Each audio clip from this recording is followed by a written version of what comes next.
I'll just recap a little bit about what we're doing on these Tuesday nights. So, since the autumn in these Tuesday evenings, we've been following a theme which we've called Buddhism through time and space. So in the autumn, we started looking at the beginnings of Buddhism, the origins of Buddhism, in northern India, back 2,500 years or so ago. So we looked at the historical Buddha and the qualities he manifested, the qualities he displayed. We looked at the teachings as recorded, his teachings as recorded in the records set out called the Pali Canon. It's an amazing set of records of his life and his teachings in the Pali language.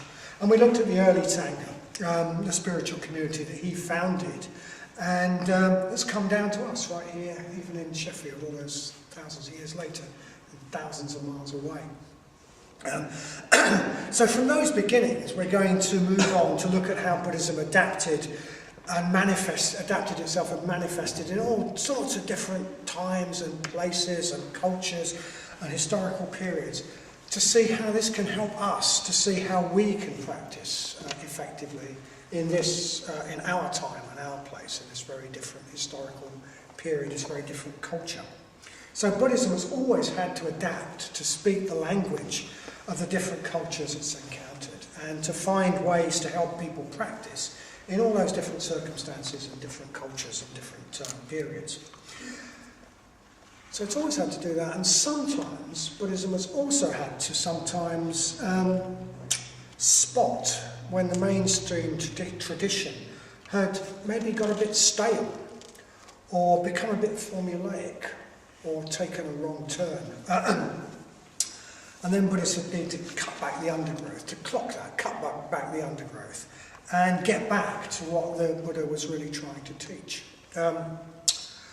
So last week I started to talk about how some Buddhists seem to have done this, starting very, very vaguely, roughly around 500 years after the passing of the Buddha. So it would seem that by this time, maybe 500 or so years later, in some quarters at least, the mainstream tradition had sort of a bit settled down, got a bit formulaic, and maybe lost sight of the real radical nature of what the Buddha was getting at and trying to guide people towards. Maybe in particular fallen into the trap of seeing spiritual practice as just about getting beyond one's own suffering, just ridding oneself of negative mental states in order to be happier, in order not to suffer. So the goal had become perhaps just about personal liberation. And somehow the idea that the real goal includes going beyond oneself and helping, if you like, helping everybody, helping us to move to a higher level of consciousness, had seemed to be lost sight of. The Buddha certainly taught that way. The Buddha, a number of times in the Pali Canon, we hear the Buddha say, your practice is for the welfare of the many, for the well-being of gods and men, for the welfare of the many, for the well-being of gods and men. It's not just about yourself.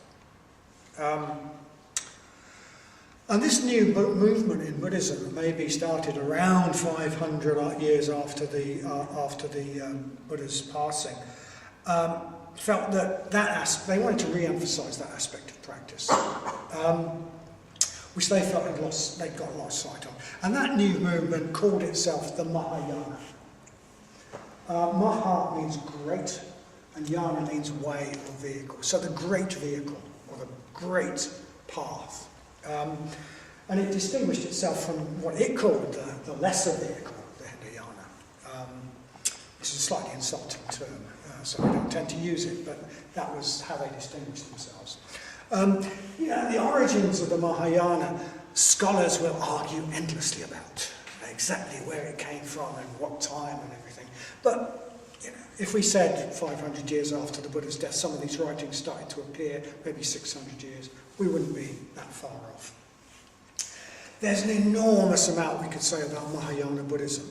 But the defining feature that we're going to be focusing on first was that it re-emphasised this altruistic aspect of practice.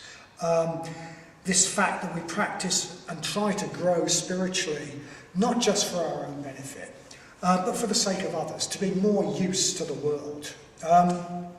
The main reason we humans are not much use to the world, and we make a mess of things, is that we have this limited perspective. We have such a limited perspective. We see the world from behind one pair of eyes. We see ourselves and our own wants and fears as somehow supremely important, more important than those of others. So we're constantly treading on each other's toes and constantly battling at cross purposes. To stop being part of the problem and start being part of the solution, we have to rise above that very, very limited perspective. We have to transcend our own little limited selfhood and see things from a bigger perspective. And yes, that does liberate us. That liberates us from the suffering that we get from being in this cramped little prison of separate selfhood. But the other side of the coin is that also joins us to others. We can't do that. We can't liberate ourselves in that way without also shifting our concern off our own little selves. And starting to be more concerned about others, moving in the direction of being as concerned about others as we are about ourselves. We have to transcend that limited perspective and see from a bigger perspective. But they're two sides of the same coin. Escaping from the prison of separate selfhood and living in a way that expresses our solidarity with others. They're two sides of the same coin. We can't separate them. Just to focus on personal liberation is self-defeating. You can't rise above the small self by focusing just on yourself. So in order to re-emphasise that fact that the goal was also about practicing for others, this new movement, the Mahayana, came up with a new way of referring to the spiritual ideal. It seems like the old term that had been used for the goal, the arahant or the noble one, it seems that had sort of got a bit corrupted in a way to just mean somebody who had liberated themselves from suffering. Just that. They'd liberated themselves from suffering. Now they could sit under a tree and just be content and let everybody else get on with it, sort of thing. So the Mahayana restated the goal as about becoming what they call a bodhisattva. Bodhisattva literally means something like wisdom being. Bodhi means wisdom or awakening or enlightenment. Sattva means being. So it's an awakening being, a wisdom being, an enlightenment being. And a bodhisattva was seen as being somebody who was practicing the Dharma, trying to grow towards enlightenment, not just for their own sake, but for to be able to benefit all beings. And if you want to know a bit more about that and how Sangha in a way has restated that ideal for the West, you might want to listen to the talk that I gave last week, which will be on our website eventually. Anyway, Mahayana Buddhism, with that Bodhisattva ideal, spread in all directions out of India. The Buddhism of China, Japan, Korea, Central Asia, Indochina, Tibet, nowadays is all rooted, all comes from the Mahayana tradition. The only style of Buddhism today which is not rooted in Mahayana, didn't come out of Mahayana, is the Buddhism that went south, to places like Sri Lanka, Thailand and Burma. But most Buddhists who have ever lived have been Mahayana Buddhists. And the Bodhisattva ideal is the main defining feature of that movement, of Mahayana Buddhism. And tonight we're going to explore parts of a text that some people see as the most important guide to practicing the Bodhisattva ideal, this defining feature. And this text is called... it's not called that. It's called that. It's called, this is one word incidentally, the Bodhicaryavatara. Bodhi, once again, awakening, enlightenment, wisdom. Charya means way towards, if you like. It's got our word car in it. It's got to do with moving. No, that's true. That's the root. That's the root of things like car and chariot. It's really. Avatara means something like introduction or guide. So, the guide to the path of wisdom. The guide to the path of awakening. Some scholars reckon that the original title was the Bodhisattva-charya Avatara, the guide to the path of the Bodhisattva. And that's very much what it is. It's a guide to the path of the Bodhisattva. And it's an incredibly important text, actually. It was the first text that Sangharashta, the founder of our movement, led study on for order members. He reckons that all mitras and order members should study it. And the Dalai Lama says it's his main inspiration, and that he reads it every day. It's an important text. And it describes the Bodhisattva path. And the simplest version of the Bodhisattva path breaks it down into these 6 aspects, if you like. Giving, ethics, patience, energy, meditation, and wisdom. I won't say too much about each of those, except that patience is very misguided, very misleading, because it really means a sort of determination to be in positive states, no matter what happens to you. And this paramatars, 6 paramatars means, it's usually translated as perfections, but what it actually means is something more like ways beyond. There are 6 ways to transcend the limited self. And the Bodhisattva practice needs all of these. And in a way, this is the way that the Bodhicaryavatara is structured around these. So tonight, what we're going to do is we're going to hear 3 short talks on aspects, a few verses from the Bodhicaryavatara.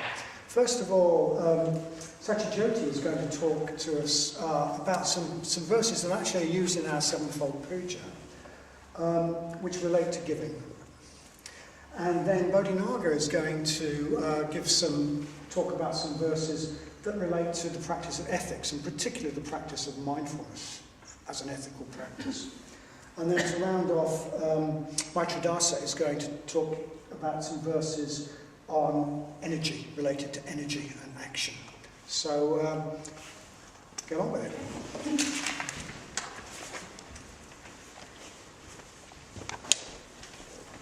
Okay, so I'll start by just reading 4 verses, which, as Vidania said, if you've had a chance to do a puja or a ritual that we do together here in Sheffield, these might be quite familiar to you. So these are verses that the person who's training to be a bodhisattva would say, like a wish that they're making. I am medicine for the sick. May I be both the doctor and the nurse until the sickness does not recur. I am the protector of the unprotected and the caravan leader for travellers. I have become the boat, the causeway, and the bridge for those who long to reach the furthest shore. May I be a light for those in need of light. May I be a bed for those in need of rest. May I be a servant for those in need of service, for all embodied beings. For all embodied beings, may I be the wish-fulfilling jewel, the pot of plenty, the spell that always works, the magical tree that grants every wish, and the milk cow that supplies all wants. So, when I think about those verses, which are, in fact, about wanting to be more generous, I suppose. They're verses about giving, and giving to the whole, to humanity, in fact, to all embodied beings. And the first thing that I like about them is that they're very poetic. They're very mythic. Okay, actually, single-handedly, I can't really become the protector of the unprotected, the caravan leader for travellers, servant for all embodied beings. I can't really do that. But what I can do is I can enjoy, something in me, I suppose, can relate to the poetry of the ideal, can relate to the mythical idea. So it's a bit like it's something very much that I can connect with on a heart level. So it's like something I can yearn for, that I could be able to do that. So that's what I partly love about it. It's that kind of idea that it's something I'll never be able to do it, but I can yearn to do it. So I'm just going to talk about two different ways that I kind of, in my very small way, try to, become a wish-fulfilling jewel or come to be the spell that always works. The first is, it's about doing what I can to help more people come in contact with the Dharma. And I suppose also, in some ways, building the Sangha that allows the Dharma to be taught. Because sometimes I think in the world, Buddhists don't get a very good press, that they're seen as being very self-absorbed. I remember reading an article in The Guardian about maybe 6 months ago, where someone was talking about Buddhism as if it was all about just kind of trying to create those really lovely states. It was a very self-obsessed kind of thing that people did just to have a nice time for themselves. And I've had quite a few people have come here and they've asked me, why aren't the Buddhists, why aren't you doing more? Why aren't you running soup kitchens, maybe doing food banks, that kind of thing? Well, first of all, I suppose actually I think we do quite a lot. Perhaps some of it's not so obviously seen. For instance, the Triratna Buddhist movement, this movement, has a charity called Karuna that every year distributes about £1 million worth of aid, of work in India, with some of the most deprived people in the world, really, some of the people who face a lot of discrimination. And it's actually people from the very deprived communities, from the communities that are discriminated against, who run the projects, who give the aid out. So that's I think it's a piece of its work that our movement does, that Buddhists do, that I'm really proud of. So we do real work in the world. And a lot of people here, they work as social workers, as teachers. I'm looking around, I can see a lawyer, I can see people who are working in all sorts of different ways in the world to make the world a better place. So it's definitely not true that Buddhists aren't doing what they can. But personally, I've kind of, although I do work in the world as well, I've taken a particular thing which is about, for me, the Dharma is a priority. For me, it is the Dharma that is the light for those in need of light, that is a servant for those in need of service. Because sometimes I can feel really overwhelmed by the state of the world. Because I can look around me and I can see, how we're really making a mess of the ecology, the ways that there's people are starving, even though there's enough food in the world to go round, and it can all seem really overwhelming. And my analysis is that at the heart of all those issues is greed, hatred, and ignorance of reality. And it's only when we can we can move away from we can find ways to be less greedy, to be more giving, when we can find ways not to develop hatred, but to develop love, where we can actually, in accordance with the reality, not from ignorance. It's only when, the more people that can do that, the better place the world will be. And I've had, experience in the past, like in my early 20s, I was very involved in various different kinds of politics. And actually, it's a really good thing that some of the people in the groups that I was involved with aren't in power, because they were just as angry as everybody else is. Do you know what I mean? I hate to think what the world would have been like if some of those people like me at that time had got in power. It wouldn't have been a good place, because we still had those underlying issues going on, those underlying problems that we were just basically kind of working from a fog. We didn't really know what was going on. And I think what the Dharma gives me and other people are tools, like the meditations we do, metta bhavana, mindfulness, like being part of a Sangha, the Dharma, etc. Those kind of tools that we can actually use to make a real difference in the world. So that's what I see. I see that it is the Dharma that is the medicine for the sick. So I do what I can to contribute to the Dharma being taught and to contribute to this community where the Dharma is taught as well. And I'm not saying that, there are very real difficulties. Like if somebody is starving or they're living in a war zone, they can't practice the Dharma. It's completely unreasonable to expect them to do. So it's really important that we do look at what we can do to make sure that people have their basic needs met. I'm not saying we shouldn't do that. I'm just saying that the underlying causes of why those people are starving or why they're living in a war zone are things that I think the Dharma can really help to resolve.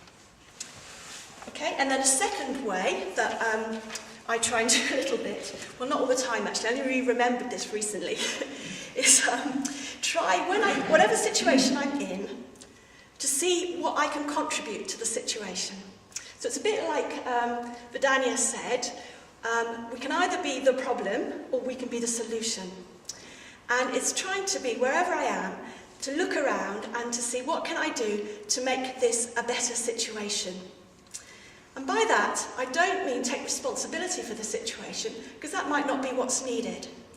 You know what I mean? It might be that what's needed is for me to allow someone else to take responsibility for the situation, but it's basically to see how I can contribute to it. And I think there are a couple of ways that I kind of naturally would react in situations. So the first is, I walk into a situation and I think, what can I take from this situation? Okay? So I think this is a very natural human thing. You'd walk into a situation like a party and you'd think, oh, where's the food that I can eat? Where's the drink that I can drink? Where are the attractive people I can find? Or whatever. It's all this kind of like, what can I take from this situation? It's a very human thing to do. What I'm talking about is turning it round. So you walk into a situation and you think, what can I give to the situation? Okay? And for some people, they do it naturally, and that's brilliant. And I really don't do it naturally. So for me, it's about trying to overcome my tendencies to look for what I can take and turn it into something I can give. And I think a second thing that I sometimes do, or often do in situations, is I get very absorbed in my own personal state of mind. So I'd walk into a party, for instance, and I'd think, oh, I feel really anxious, and there are loads of people, and this is really horrible, and what can I do to kind of, that I'm feeling so rubbish. So again, what I'm talking about is being in a situation where, in some ways, I just let go of that self-preoccupation, and I look around and I see what could I actually do that's not just about how I'm feeling, but steps out of that. And I've got like a little example from today. In my work today, so basically I've been working on a project where I have to deliver outputs. They're very hard outputs. They are jobs created, businesses created, etc., etc. And you know whether you've created a job or not. If someone's got a job, you know it from some paperwork you have to do. And we're really low on some of our outputs, which became very clear today. And it's going to be me that's responsible for that.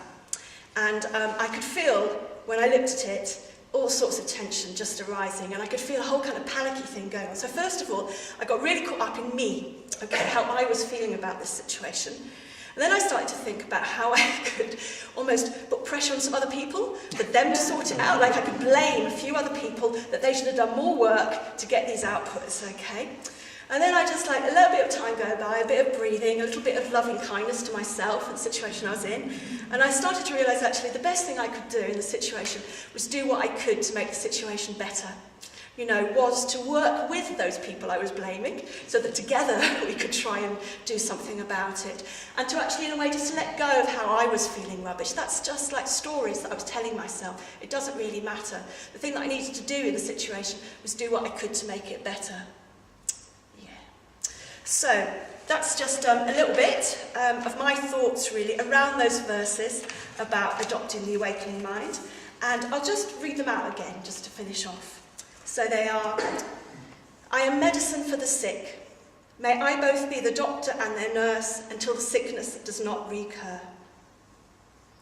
I am the protector of the unprotected and the caravan leader for travellers. I have become the boat, the causeway and the bridge for those who long to reach the furthest shore. May I be a light for those in need of light. May I be a bed for those in need of rest. May I be a servant for those in need of service, for all embodied beings. For all embodied beings, may I be the wish-fulfilling jewel, the pot of plenty, the spell that always works, the magical tree that grants every wish, and the milk cow that supplies all wants.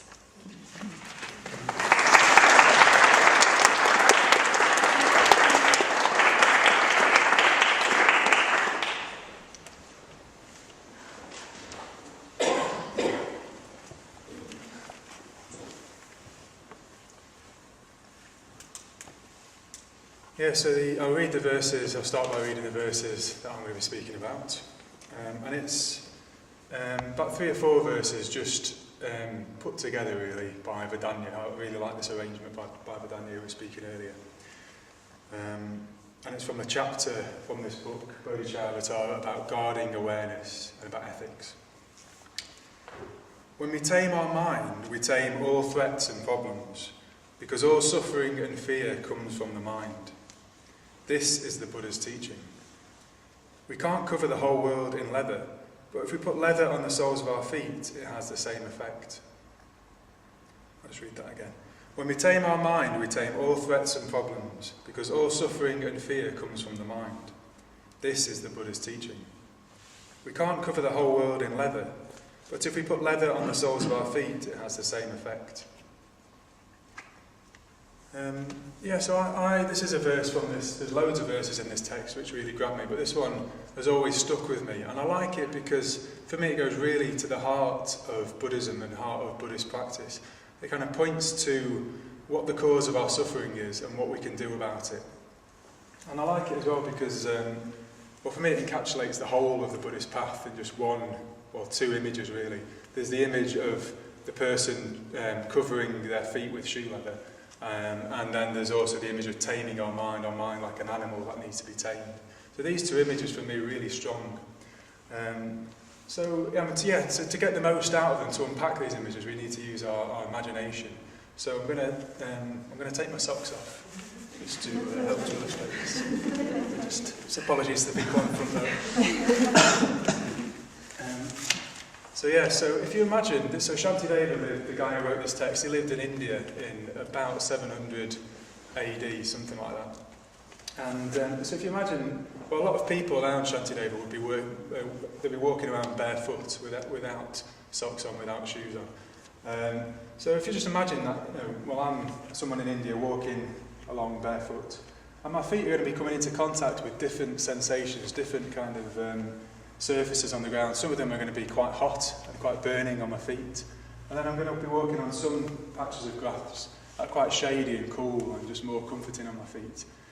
Some of them will be like soft grass, soft surfaces that are very nice to sit on, to walk on.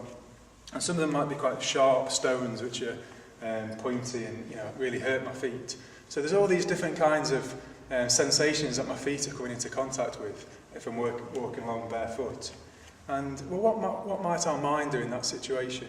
Well, what it might do is say, wouldn't it be amazing, wouldn't it be great if I could just cover the whole of the surface of the earth in leather or some kind of surface, some nice soft surface. So basically that, I always walk on nice, I always get comfortable contact, comfortable experiences. And that might sound like a silly response really, like an impossible response. It's impossible to cover the whole world in some kind of soft surface. But that's what our mind does. And I'll illustrate how our mind works like that. I want to cast our mind back to week 2 of the beginner's course. So in week 2 of the beginner's course, we cover, in a way, the very heart of Buddhist practice, the heart of the Buddhist path. And what we look at is the wheel of life, and a particular part of the wheel of life where we get contact. Traditionally on the wheel of life there's a point called contact, and it's where it describes the state of the unenlightened being, where we see ourselves, we're in here and the rest of the world is out there, and I'm constantly coming into contact with the world. So this situation is here where we come into contact with the world, and some of the things we experience are pleasant, and some of the things we experience are unpleasant, and that's our situation all the time. Lots of experiences, we're contacting lots of different things, and there's a combination of pleasant and unpleasant things. And our usual reaction to this situation is to want to try and control the situation. So I'll just pause momentarily. Come on in. So we're contacting all kinds of situations, all kinds of feelings, pleasant feelings, unpleasant feelings, and our response to it is to want to try and control, in a way, to try and control the world. We want to try and arrange things so that we only ever experience comfort. And we don't experience any discomfort. It's the equivalent of trying to cover the whole of the world in shoe leather. We want to only experience pleasure, really, and we want to avoid any discomfort whatsoever. And it's not our fault in a way. The world gives us lots of messages that encourage us to think in this way. We get lots of adverts that tell us, well, we can buy the right things, the right products, and that will make us happy. If we change our car, that will make us happier. If we get a better job, that will make us happier. So the world's full of messages, and I suppose science tells us as well, we can control the world, we can conquer, we can kind of tame the world, the world out there, and we can make it do what we want, and then we can get rid of suffering. And unfortunately, it doesn't work like that. That's the equivalent of Shantideva's character who says, well, I want to cover the whole world in shoe leather, really. It's just missing the point of where suffering comes from. And what Shantideva says is, well, our suffering comes from our mind. It's our mind that causes our suffering. Our experiences of suffering come from our responses to situations. It's not the situations themselves, it's how we respond in those situations. That's what causes our suffering. So, we can't control the world around us, we can't rearrange the world around us, but what we can control is our responses in our mind. And we look at this as well in week 2 of the beginner's course. So what we've got is the gap or the point of freedom. So we can choose in a situation, if we're really on the ball and if we're present, we can notice how we want to respond, and we can choose to respond creatively. In a way that doesn't cause suffering, in a way that will cause benefit to us and benefit to other people. So, if we're really on the ball, we can stay in this gap and we can act creatively. And that's really what this verse is illustrating, using this metaphor of the shoe leather and taming our mind. So our mind, Shantideva says it's our mind that causes suffering. So how does our mind cause suffering? Well, going back to this wheel of life situation, and I'll give you just 2 or 3 examples. One example is that I had a short amount of time to write this talk, and that was this afternoon. I had a short amount of time this afternoon to write this talk because the world didn't do what I wanted. I thought I was in control of the world, and situations arose, and I had less time than I initially planned to write this talk. So the situation that I was contacting was a short amount of time to write a talk and a room full of people to talk to. So basically my response was, that's not a pleasant feeling, and my response to that was anxiety, actually, kind of anxiety, fear, almost anxiety, a bit of panic. And that's not a pleasant response. It's actually quite an unpleasant feeling to feel that kind of anxiety and fear. It's not pleasant. It's an experience of suffering. It's my response which is creating suffering. So then I've got a situation where my experience is anxiety and panic, and that's what I'm experiencing because I've created that experience. And then my response to that is, well, that's not very pleasant. I wonder if I can distract myself with something. What can I distract myself with? So, so maybe eating something nice, some chocolate, or make myself a nice drink. I can look at Facebook for a while, just kind of pass some time away. I wonder what the scores were in the tennis from last night. I look at the scores in the tennis. And then all the time, the time's just running out and there's less time to write the talk.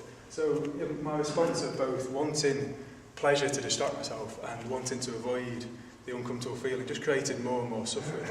And this is basically how we create. Our mind needs to be tamed. Our mind creates suffering with our responses.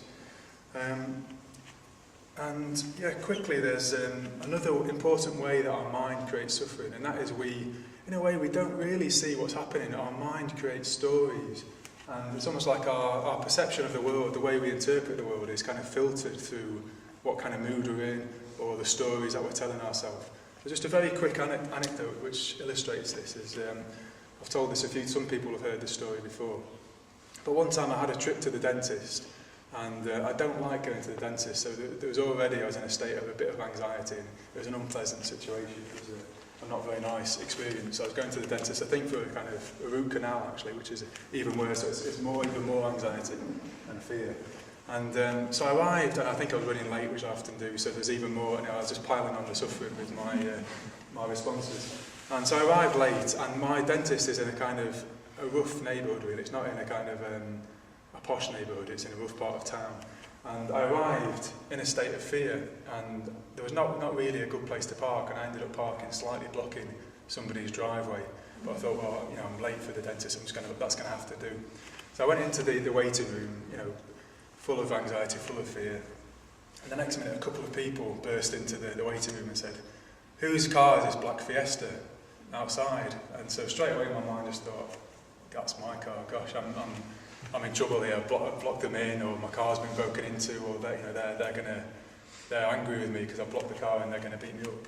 So I created a situation, and in my mind I'd interpreted the situation as this is a dangerous situation, I'm under threat here. And then I thought, it's my car, so I put my hand up and said, yeah, it's my car. And the gentleman took his, put his hand in his pocket and gave me my car keys and said, "Oh, you left these in the door of your car." And so I was amazed, yeah. So I was in this area and I'd created this whole story of it's not a very nice area, it's a dangerous situation, these people are going to get me. And actually, they'd been really, really kind, and they'd noticed that I'd left my car keys in the door of my car, which was not a very mindful thing to do. And they'd taken it upon themselves to find me and give the keys back to me. So it's just a real eye-opener to me, a real example of how our mind creates the situation that we're in. Our mind really creates a story, and it can if we're not careful, if we don't tame our mind, it can create a whole load of suffering for us. So just very quickly, how do we tame our mind? And I won't say too much about it other than, well, there's lots of Buddhist lists, and the whole of the Buddhist path is about taming our mind, how we tame our mind. So we've got the list of the 6 paramitas that Daniel mentioned. There's the 8-fold path that we cover on the intermediate course. But the very shortest formulation is called the 3-fold path: ethics, meditation and wisdom. And really that's how we tame our mind, is ethics, meditation and wisdom. So we can choose a creative response instead of the usual response. We can choose to be guided by the 5 precepts. We can say, okay, I'm going to respond not according to what feels comfortable or what feels like it's going to distract me. I'm going to do what feels ethical, what feels right, what's going to make me the person I want to become. So we can choose to live by the 5 precepts, and that creates new habits. Our mind gets tamed by the 5 precepts.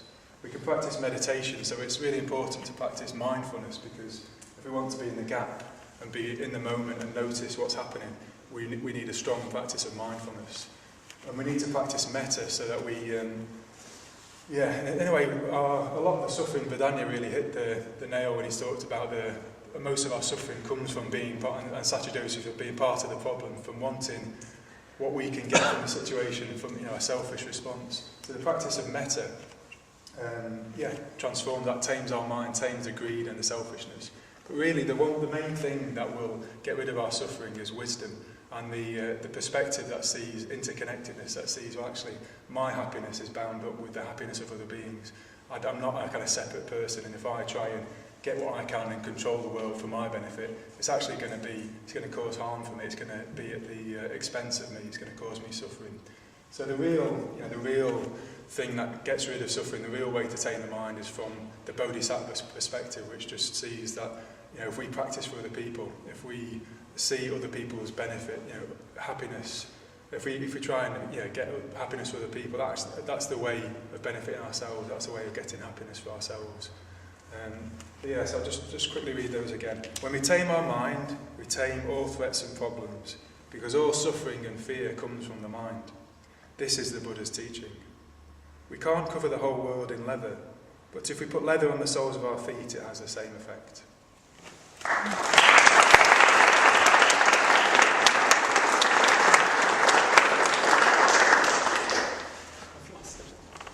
So it's on the front page. There it is.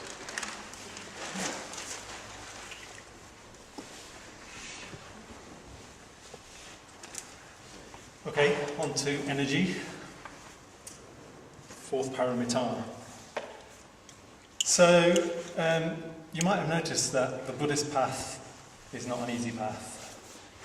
It requires a lot of effort, it requires energy. So, practicing Buddhism involves taking responsibility for ourselves as ethical beings, practicing the 5 precepts, which is a hard thing to do. It involves, as Bodhinaga said, taming our minds, transforming emotions, channeling our desires, overcoming fears and habits, which is not an easy thing to do.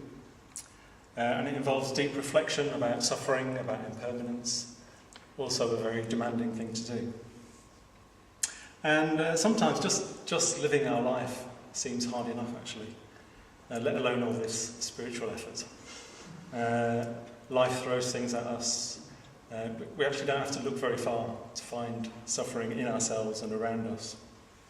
And of course, our trials and tribulations are minute compared to, the majority of people throughout the history of the world. So we're not slaves, we're not untouchables, we are not in a war zone, we're not ravaged by famine, and we're not persecuted for practicing Buddhism. So because of that, Shantideva urges us again and again in the Bodhicaryavatara not to take any of that for granted, to take advantage of this opportunity, which is a luxury, to make more effort. So again and again, make more effort throughout the Bodhicaryavatara. But the fact remains that thought of making more effort is not always that appealing. Getting out of bed is not always that appealing. But this isn't the whole story. This sort of message, make more effort, isn't the whole story. And Shantideva points out that there's one really important factor for awakening our energies, and that's pleasure, that's enjoyment, that's delight. Without pleasure, we won't have the staying power, we won't persevere. Without pleasure and delight, our lives will become joyless, dry, uninspired. Our efforts will be too strained. We'll tend to become too uptight and tend to take ourselves too seriously. Which brings me to the verse that I'm going to look at from the chapter on energy. Okay? When one task finishes, plunge into the next task as does an elephant, inflamed by the midday heat, immediately on coming to a pool. Very short verse. When one task finishes, plunge into the next task as does an elephant, inflamed by the midday heat, immediately on coming to a pool. So you have this really beautiful image of an elephant plunging joyfully into a pool, maybe playfully squirting water over its back, trumpeting, refreshing itself, plucking lotus flowers. And then it emerges from the pool, and it sees another pool, and it plunges straight into that one. Seamless. Most of the time, I'm not like that. I finish one task, like giving a talk, which I see as work, and then I go for the treat. I go for the computer or the toaster Marmite, or whatever it is, and I see that as time off. Okay? So you get this curious language that you hear of a work-life balance, as if work was something separate to your life. Or this is a test of advertising and a test of your memories. So complete this slogan. Oh, it's gone all soft. A Mars a day helps you work, rest and play. Sorry, Mars.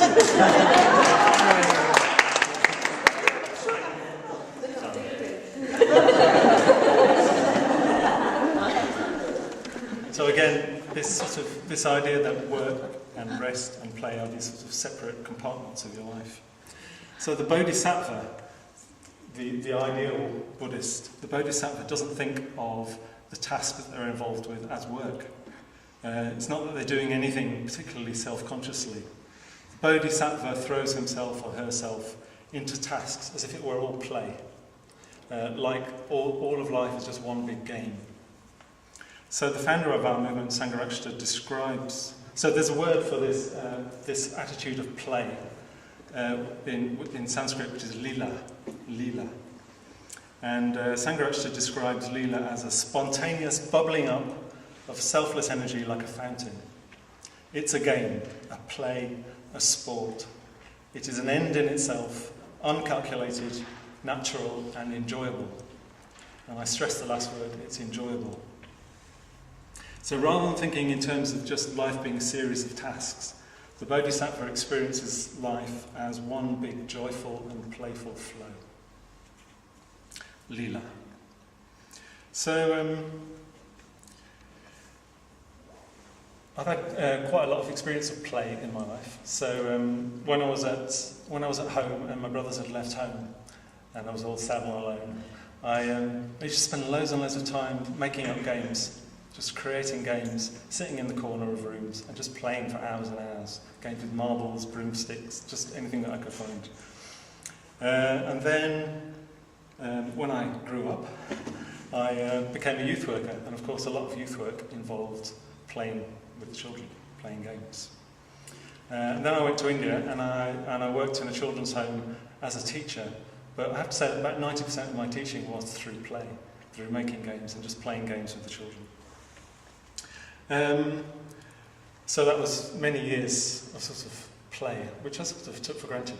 And then I hit a sort of difficult period in my life, and I sort of underwent a forced growing up in a way. Just a year sort of packed full of difficult experiences. And it was on the back of that I came to the Buddhist Centre for the introductory course and started practicing Buddhism. And I threw myself into practice, threw myself into meditation and study. I worked in the shop, eventually started training for ordination. And then once I got ordained, sort of, in a way, taking a public role, taking public responsibility. And for like that time, I was just wholeheartedly doing that because I had a deep conviction that would benefit myself and others.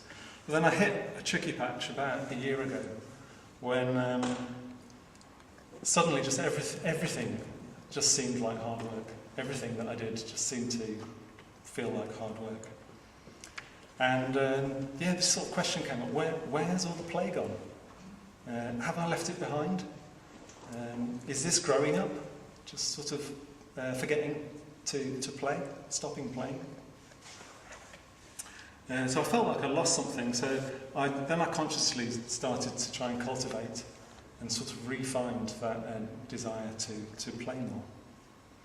So my experience of playing myself and watching children play particularly, it has certain effects. So when, I don't know if you've seen children who are really absorbed in play, maybe with Lego or something, it's almost like they forget themselves. The sense of us being a sort of separate, all-important self decreases, and we temporarily abandon ourselves. We become less inhibited and just more satisfied. And then another aspect of play is it leads to it's like a sense of relaxation from which creativity naturally comes up. So it's like a relaxed creativity which just comes from the activity of play. And then the other effect of play is release, actually, just a deep sense of release, letting go, unwinding. So I've got a good friend called Sieta, who's here tonight, who every now and again we go into the countryside and we climb to the top of a hill, and we just look at the view and we shout really well. First we check no one's watching, and then we shout really, really loud. It's called yawping, if you ever want to go into the countryside and yawp. And there's just the effect of just really sort of letting go, just releasing. And I always find after that, when I'm walking back to the car, that I just find myself sort of jumping from rock to rock and just being like a child again. So play, it helps us to find the balance between ease and strain, between ease and distress. It gives us a way of applying effort that doesn't drain us or just make us too brittle, too uptight. Because when we get like that, when we get too brittle, too dry, too uptight, that can actually be off-putting to others. So people, if you came to the Buddhist Centre and everyone was sort of sitting around just completely knackered because they were working too hard and really sort of quite uptight, you just think, why would I want to do that? But when you're around people who are playful, it's infectious, it's magnetic, it draws you in, it just makes you think, oh, I want some of that. Okay. So what can we learn from this? Is that uncomfortable? Okay. I'm just going to carry on. First thing, notice when things are getting too serious. Okay, so as I say, life does throw things at us, and sometimes there are good reasons for our life to feel difficult, to feel serious. But notice when things are getting very serious, very dry, tight, pleasureless. And then consciously cultivate playfulness. So one thing you can do is just put yourself in conditions that encourage you to be playful, to have a laugh, to lighten up. And do things that are enjoyable for you and give you a healthy sense of pleasure. And there's no sort of set curriculum about this. It doesn't have to be Byron and Shakespeare and Botticelli and what does it for you? Steam engines, books about dragons, singing, backgammon, singing, whatever it is. Whatever does it for you. what gives you pleasure, what makes you feel playful, and just make sure you're doing enough of that.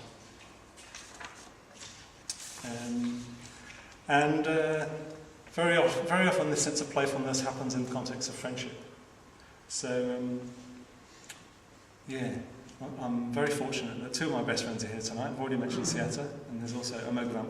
There are others, but I particularly mention them because I met both of them at difficult times in my life when I was quite uptight, and I was attracted to their infectious playfulness that really sort of added something to my life.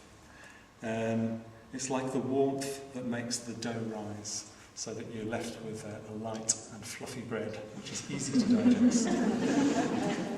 Nobody but Siata could get me, doing robotic dancing dressed in a pink sari.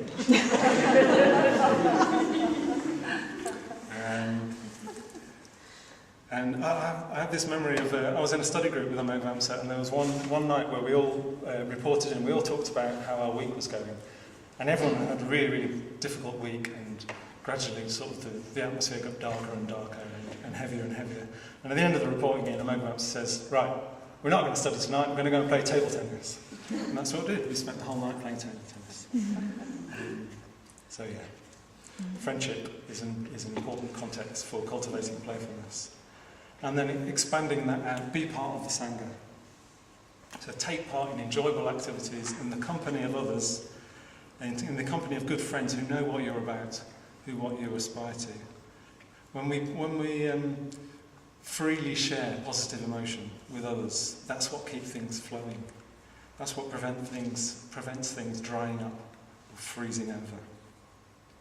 So in another text, there is another elephant and pond analogy. And it says that when an elephant jumps into a tiny pond, all the water splashes out the sides. So the pleasure of it just dissipates quickly. So it sees this small pond, it jumps in, hooray, and then it's in this empty hole in the ground. But when it plunges into a huge lake, there's hardly a ripple, and it can really thoroughly enjoy the bath in a sort of contented, calm, delighted state.